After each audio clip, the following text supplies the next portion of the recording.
I want to start with a quick story. I was at work the other day. No, this wasn't actually that recent. This might have been a couple weeks. This was actually like maybe a week before the draft. So this is low key like a couple months ago or whatever, a couple weeks at least. But I was talking with my coworker about football and different things like that. The topic of the Ravens came up, and we was talking about different things, and we were talking about different things related to football. But then when the Ravens came up, he spoke about Lamar and saying, hey, there's no point of bringing in a receiver or something like that when all he does is focus on the tight ends. Like I'm paraphrasing here, but this is right when we just started talking about football. Like, so I mentioned to him that I was a Ravens fan, but like I hadn't like really talked that much in depth with him about it yet. But when he mentioned, when he made that statement, I had to check him. I said, nah, like that's inaccurate information. I said he absolutely targets receivers too, but number one, the receivers in previous seasons haven't been that great, and number two, they drop a lot of passes, and number three, Greg Roman schemes it up in a way to where it makes the most sense to go to the tight end, especially when he's your most reliable guy anyway. But his response to me was, when was the last time they had 1,000-yard receiver or whatever, or anything like that? And my response was, Hollywood Brown just got 1,000 yards. And then he was just, and Hollywood Brown's like a second tier receiver.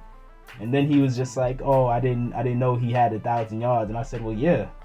Now that's a simple story, obviously, but the point I'm just trying to get across is a lot of people don't watch Ravens games, and more importantly, a lot of people love repeating narratives that are put out there. Like they love repeating these certain narratives. I wasn't mad at him, but at the same time, it's like he spoke confidently about something that he clearly didn't have any idea what he was talking about. But he spoke confidently, and again, I was paraphrasing, but still, like he's doing what everybody else in the media is doing, or he's doing what all football fans in general are doing, and what certain media people are also doing, which is they're just repeating certain mostly false narratives that are out there. I'm not even gonna say mostly, just like 99.99%. And what I really mean is 100% of these narratives are just false that they're putting out there. And especially about Lamar Jackson, I should have been more specific on that. So, you got this guy, Bernard Pollard, a bitter player from the past who got cut. It is what it is. He's in his feelings. Well, it's funny. A lot of Ravens fans have pointed that out. That in their opinion, they think that he's probably just bitter that he got cut, and allegedly he was trying to turn teammates against John Harbaugh back when he was still here, and that might have played a role. I don't know if that's 100% true or not, but I do believe it. It is what it is. I do think that plays a big role in why he's speaking so negatively. Especially because if it's true that he really does still have a vendetta against John Harbaugh, it's an easy target to try to just take it out on Lamar, because Lamar already gets a lot of unfair criticism. Mind you, Bernard Pollard's been taking shots at Lamar for a while now. People are looking at this whole situation and acting as if this is one isolated incident. It's like, no, this is a guy who's been taking shots for a while. And not only has he been taking shots for a while, the entire media has been going out of their way to keep perpetuating these false narratives about Lamar Jackson. It's ridiculous. And so, I think it's been about 2 days or something like that. Lamar, he clapped back at Bernard Pollard, or however you say his name. They went back and forth on social media. And Lamar just was essentially saying, listen, I don't even know who you are like that. I had to look you up, though. You're a nobody. And look, he's right. When Bernard Pollard played, he wasn't a big deal. He wasn't he wasn't a key piece to this team when we went to the Super Bowl. He was just another background character. He was somebody who was just there. Just like how in the NBA you got guys on the bench who, they technically won a ring, but they didn't matter. There's players on the Warriors who just won a championship who they were deep on the bench. They didn't play a role in that championship. They don't matter. And then I'm seeing, Bernard Pollard, he was trying to respond by saying, at least I got a ring. It's like, listen, Lamar Jackson is 25 years old, and he hasn't even really reached his prime yet. And he's already showed that he could carry a subpar offense very, very, very far by himself. Now imagine a situation where everything else actually starts clicking offensively and defensively, because the defense, had a bad season last year. And Lamar still had them as the number 1 seed in the AFC. You look at Lamar this offseason, people are so focused on the contract talks, and not enough people are talking about the fact that he's put on like 15 pounds of muscle this offseason. He might be growing. Him and several other quarterbacks, they might be entering a phase right now where they're all growing into their quote unquote grown man bodies, like they're adult bodies, like they're not built like college kids anymore. They're getting like, they're actually filling out like how they were meant to fill out in their adult years. So he's clearly stronger than he's ever been. He's possibly faster, cause he's possibly faster. I know some of y'all seen those clips of him wearing that 60-pound weighted vest where he was like sprinting down that track, man. Like it's ridiculous. But either way, man, like, to get back to the point, like, these narratives are just a load of nonsense. You can clearly find an abundance of clips of Lamar Jackson proving that he's a good passer, proving that he's a good quarterback, showing what he's capable of. But yet you got people like Shannon Sharp agreeing with Bernard Pollard and saying, oh, he hasn't proven to me that he's a consistent pocket passer. What are you talking about? Like, in this, for the video that I'm gonna put over this audio, I'm just gonna put highlights of Lamar Jackson in the pocket. Like, there's an abundance of highlights you can see of Lamar Jackson in the pocket. You're saying you still need you need him to show you he's still consistent. See, these people don't watch Ravens games. These so-called analysts like Shannon Sharp, Stephen A. Smith, Skip Bayless, all these mainstream people, none of these people actually watch Ravens games. Because anybody who watch Ravens games know Lamar Jackson is more than competent in the pocket. So this narrative doesn't make sense. When he had that comeback win against the Colts, how did it happen? He was in the pocket. When he had the comeback win against the Vikings, how did it happen? He was in the pocket.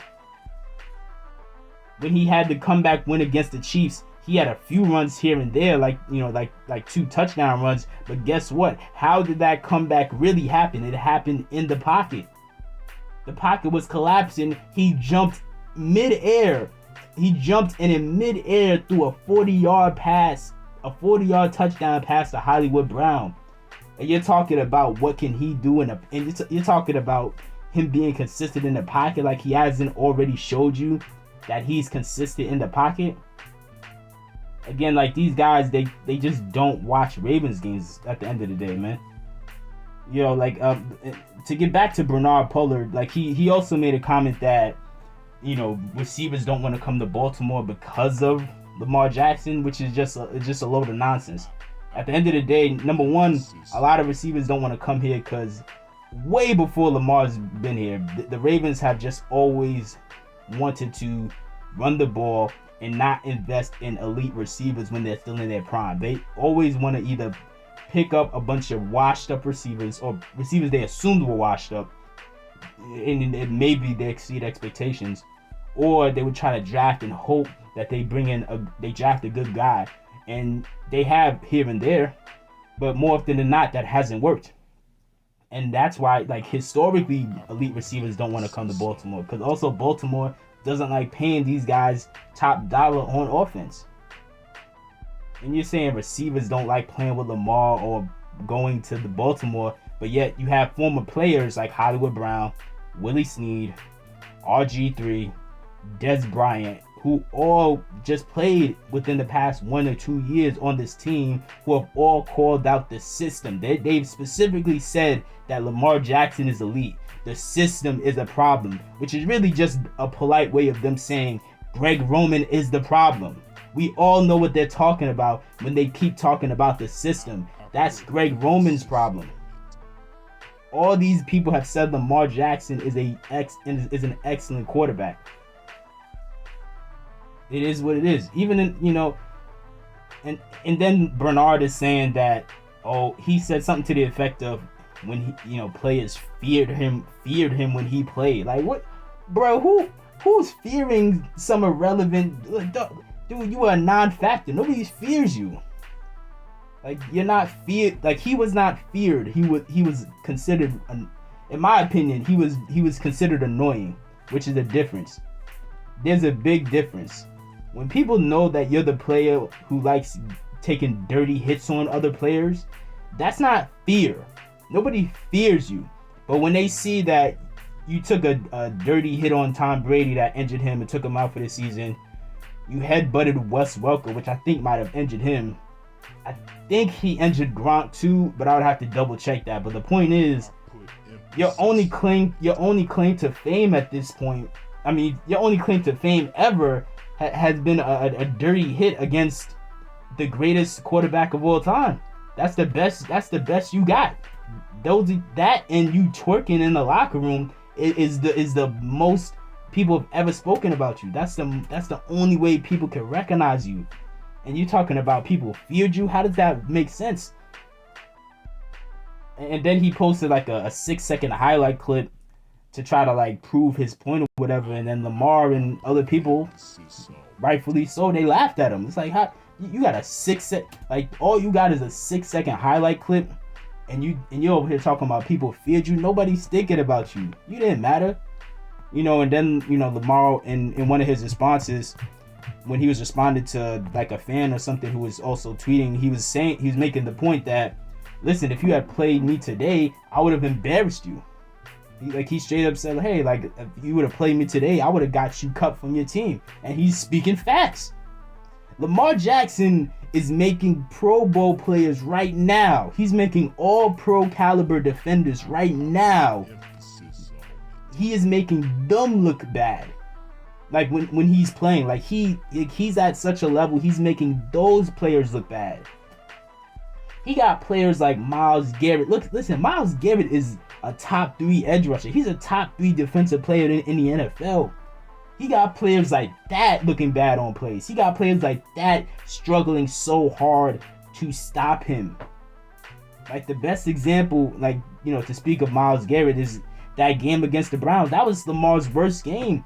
And even then, he still had the best play of the game where, like, he's running, like, our O-line was trash, so they already got dominated. The pocket was collapsing.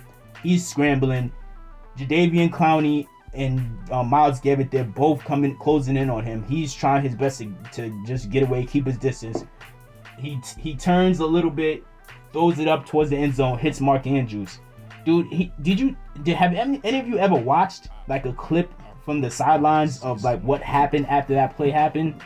You got Jadeveon Clowney, who hilariously just takes his helmet off and slams it on the ground because he's so frustrated. And you got Myles Garrett, who he was so in awe, he literally just like gave him a handshake. These are elite players. Well, at least in the case of Myles Garrett, you're talking about an all-pro player. And in the case of Jadeveon Clowney, you're talking about a very good player, at least an above-average type player. And he's making players like this struggle against him.